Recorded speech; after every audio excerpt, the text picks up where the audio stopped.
नमस्कार दोस्तों, स्वागत आपका एक और नई वीडियो में। बात करेंगे कच्चे कर्मचारी जॉब सुरक्षा के बारे में। क्या कुछ जो है नियम रहेंगे एसओपी के अनुसार, जो है क्या शर्तें आपको पूरी करनी होंगी, तो कंप्लीट जानकारी इस वीडियो में मिलेगी। चाहे जो है ट्रांसफर की बात हो, मैरिज सर्टिफिकेट की बात हो, सर्विस बुक की बात हो, सारी जानकारी इस वीडियो में आपको मिलेंगी। और चैनल पर नए हैं और हर अपडेट चाहते हैं तो चैनल को सब्सक्राइब कर लेना। साथ में अपने व्हाट्सएप चैनल को जरूर ज्वाइन करना, लिंक डिस्क्रिप्शन में दिया हुआ है। सभी कर्मचारी साथी जुड़े हुए हैं, आप भी जरूर ज्वाइन करें। तो क्या कुछ जो नियम रहेंगे इसके बारे में चर्चा कर लेते हैं। सबसे पहले तो जो है हरियाणा सरकार ने जो 1,20,000 अस्थायी कर्मचारियों को सर्विस सुरक्षित रखने के लिए नियम अधिसूचित कर दिए हैं। एसओपी कल जारी कर दी हुई। 15 अगस्त 2024 को जो है इसकी घोषणा हुई थी। 5 अगस्त 2025 को जो है एसओपी जारी हो चुकी है। आउटसोर्सिंग पॉलिसी पार्ट 1 और 2 या हरियाणा कौशल रोजगार निगम के तहत लगे 5 साल या ज्यादा सर्विस वालों को मिलेगी सिक्योरिटी, चाहे आप पार्ट 1 में लग रहे हो, चाहे पार्ट 2 में, चाहे हरियाणा कौशल में। ठीक है, अगर 5 साल की सर्विस पूरी करते हो तो आपकी जॉब सिक्योरिटी पक्की है। ठीक है, सिक्योरिटी देने के लिए जो है कट ऑफ डेट 15 अगस्त 2024 पहले से तय है।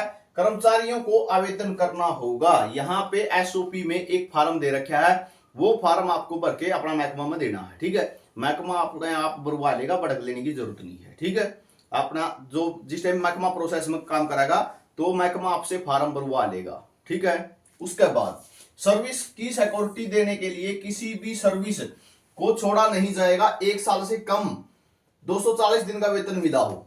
ठीक है, अगर 1 साल में 240 दिन का वेतन आपने मिला है तो वो साल काउंट होगा, चिंता करने की कोई जरूरत नहीं है। पिछला एक्सपीरियंस आपका नहीं चढ़िया हुआ है, कोई दिक्कत नहीं है, फिर भी नहीं समस्या। महकमा का काम है सारी सर्विस काउंट करेगा। ठीक है, आपको फॉर्म भरवा होगा, आपके साइन करवा होगा, सारी डिटेल होंगी उसके अंदर, चिंता मत करो। ठीक है, बहुत से साथी पूछते हैं मेरा पहले जो सर्टिफिकेट था, पहले जो एक्सपीरियंस है वो चढ़ा नहीं हुआ है, वो काउंट होगा या नहीं होगा, क्या होगा? तो महकमा सारी जो है सर्विस चेक करेगा, आपकी चिंता मत करो। ठीक है, अगर आपने वेतन लिया हुआ है, आपकी पेमेंट हुई है, सारी डिटेल फिलअप होंगी, चिंता मत करना। साथ में देख सको 240 दिन का वेतन प्राप्त किया हो। सरकार ने यह भी प्रावधान किया कि अगर किसी कॉन्ट्रैक्चुअल कर्मचारी ने कुछ समय एक विभाग में काम किया है और कुछ समय दूसरे विभाग में काम कर रखा है तो जुड़ेगा, चिंता मत करो। काम किया है तो सर्विस सिक्योरिटी का लाभ देने के लिए वर्षों की गणना में गिना जाएगा। सरकार ने बकायदा चार्ट बनाकर नियमों को समझाया है। ठीक है, चार्ट बना के दे रखे सारी बातें। अगर एक कॉन्ट्रैक्चुअल कर्मचारी शुरू में स्थायी आधार पर नियुक्त किया हुआ था, मगर मेरिट लिस्ट में अगर कोई कर्मचारी पहले पक्का लाया रहा था और अट गया, ठीक है, और अब फिर एचकेआरएन के माध्यम से लगा हुआ है या पार्ट 1 में पार्ट 2 में लगा हुआ है, तो उसकी पिछली सर्विस काउंट करी जाएगी। अगर वो पहले सरकारी जॉब में था, कहोगे ऐसा कौन था? पीटीआई थे भाई। ठीक है, पीटीआई 10 साल का एक्सपीरियंस ले बैठे जो, ठीक है, वह जॉब सिक्योरिटी में लेके आने हैं।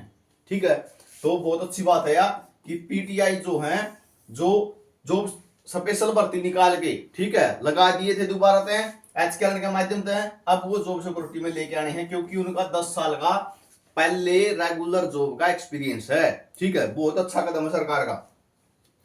सेवाएं रद्द कर दी थी और बाद में कॉन्ट्रैक्ट आधार पर नियुक्ति हुआ है, तो बाद में ये क्या है, कॉन्ट्रैक्ट बेस पर नियुक्त हुए हैं। बात समझ गए? तीन चार बातें आपको यहां से पता चलेगी। आगे बात करें ग्रुप बी के लिए प्रशासकीय सचिव। ठीक है, जो ग्रुप बी के अफसर होंगे उनके लिए तो जो प्रशासकीय सचिव है, और ग्रुप सी और डी के लिए विभाध्यक्ष को बनाया गया समुचित उत्तराधिकारी। यानी आपकी कोई गलती पे या फिर आपके ऊपर फैसला लेना आपके विभाध्यक्ष का जो है हक होगा, या आपका जो डीडीओ है वो फैसला ले पाएगा। ठीक है, नियमों में ये भी तय किया गया है। सर्विस बुक तैयार होगी आपकी। ठीक है, पक्के कर्मचारियों की जिस तरीके से सर्विस बुक तैयार होगा, आपकी भी सर्विस बुक तैयार होगी। उसके अंदर लिखा जाएगा कंप्लीट।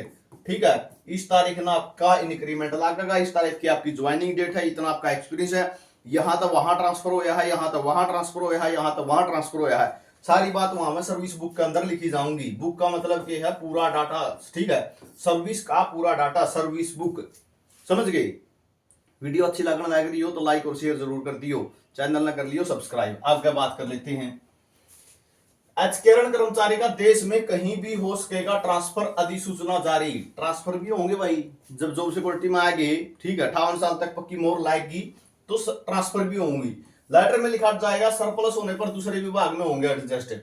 किसी डिपार्टमेंट में 100 कर्मचारियों की जरूरत थी, आप कर्मचारी 120 हो जॉब सिक्योरिटी के बाद, ठीक है, तो 20 कर्मचारियों सरकार का पास लेटर भेज दिया जाएगा, वह 20 कर्मचारी ज्यादा हो गए हैं, सरकार क्या करेगी, उन 20 कर्मचारियों ने उठा के दूसरे डिपार्टमेंट में एडजस्ट कर देगी, हटाओगी, किसी ने भी नहीं, ठीक है। शपथ पत्र में यह देना होगा भाई, शपथ पत्र भी देना होगा। पक्के कर्मचारियों की जिस टाइम लिस्ट लागे है, ठीक है, पक्की लिस्ट लागे है जिस टाइम हरियाणा पुलिस की, कलर की, जो भी है, उन पर भी शपथ पत्र लिया करें, ठीक है। के शपथ पत्र ले देख लो। विवाहित कर्मचारी की सिर्फ एक पत्नी होनी चाहिए भाई, ठीक है, पत्नी की होनी चाहिए, एक होनी चाहिए। लिव इन में भी नहीं रहना होना चाहिए, ठीक है, दो नहीं होना चाहिए भाई, घर पत्नी एक और दूसरी चक्कर में है, ठीक है, दूसरी के लिए कोर्ट के कागज बनाए गए, सिस्टम चल रहा हो, ठीक है, वो भी नहीं होना चाहिए। सच्चाई है, कहीं मजाक में ले जो। यदि आप अविवाहित हैं तो विवाह के तुरंत बाद यह शपथ पत्र देना होगा कि उसने शादी में दहेज नहीं लिया था भाई, ठीक है, ये सर्टिफिकेट भी बनवाना पड़ेगा था हमने। इसके साथ अपॉइंटमेंट लेटर मिलने के साथ यह भी शपथ पत्र देना होगा कि बहु विवाह नहीं किया हुआ है, ठीक है, बस 2-3 ब्याह नहीं कर रहा हो, यो भी जो अपना देना पड़ेगा, ठीक है। समस्या तो एक ही को निमट दी, दो यही कटवा रही थी, ठीक है। तो भाई ये जो आपने ये नियम भी, ये पत्र भी आपने देने पड़ेंगे, ठीक है। उसके बाद और बात करा वो आगे जानकारी होगी। चलो बाकी दस्तावेजों में गड़बड़ी मिली तो हटा दिया जाएगा भाई। एचकेआरएन के सर्टिफिकेट में 10वीं 12वीं 2 नंबर में करके लाए गए हो या और सर्टिफिकेट में किमें गड़बड़ पाएगी तो हटा देंगे। नौकरी छोड़ने से 1 महीने पहले देना होगा नोटिस।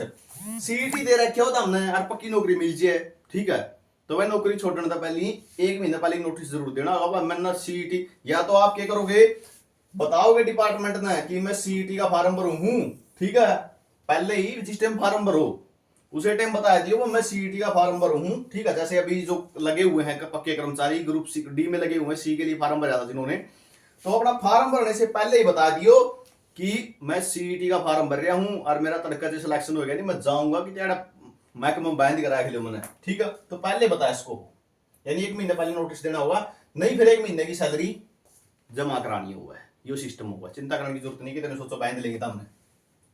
जॉब सिक्योरिटी नियमों की अधिसूचना जारी है, देश में कहीं भी हो सकता है ट्रांसफर। दस्तावेजों में गड़बड़ी मिली तो भाई बाहर हो जाओगे, ठीक है।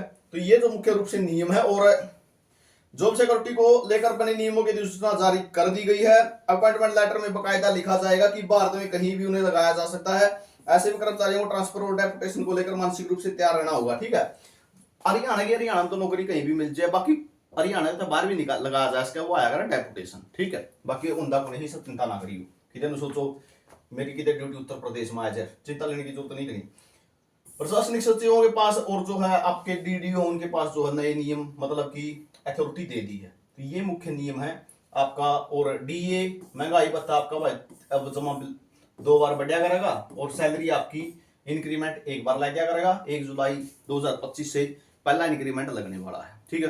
पूरी वीडियो सैलरी कैसे बनेगी, डीए कैसे लगेंगे, वो चैनल पर डाल रखी है, देख लियो। वीडियो अच्छी लगी हो लाइक शेयर जरूर कर देना। तो ये नियम है, ठीक है। अपने फार्म भरवा जाएगा आपका, और साथ में आपसे सर्टिफिकेट भी लिए जाएंगे शादीशुदा होने का, और जो शपथ पत्र है वह भी लिए जाएंगे, ठीक है। डॉक्यूमेंटा का विशेष ध्यान रखियो, डॉक्यूमेंट फर्जी नहीं होना चाहिए कोई भी। वीडियो हमने देखा इसके लिए बहुत बहुत धन्यवाद। कैसी रही वीडियो है कमेंट करके जरूर बताना। आपकी कमेंट ही हमें जो है मोटिवेट करता है कि आगे वीडियो बनानी भी है या नहीं बनानी है।